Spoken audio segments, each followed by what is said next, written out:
Komila, mana o't qopimda tosh bor. Shu tosh umumiy o't yo'liga tiqilsa, ostriy pankreatit keltirib chiqarishi mumkinmi? Tosh sizda necha yildan beri bor? Bilmadim, yaqinda aniqlandi, lekin anchadan beri og'riq berib turardi. Ovqatlanish tartibingiz qanaqa? Uncha tartibli emas.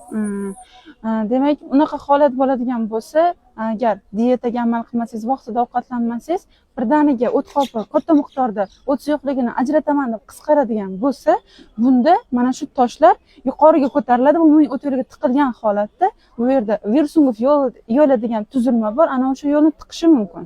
Buning natijasida bu o'zi asli tuzilma oshqozon osti bezini yo'lagi va umumiy o't yo'lini yo'lagini birgalikda qo'shilgani hisoblanadi.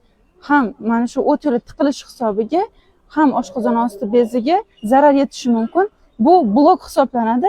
Oshqozon osti bezidan keladigan har bitta ovqat hazm qilishda ishtirok etadigan amilaza, tripsin fermentlari dimlanishni boshlaydi va bezni ichida, to'qimani ichida uni yemirishni boshlaydi. Bu narsa ostriy pankreatit deyiladi va klinik kechish jihatdan juda og'ir kasallik hisoblanadi.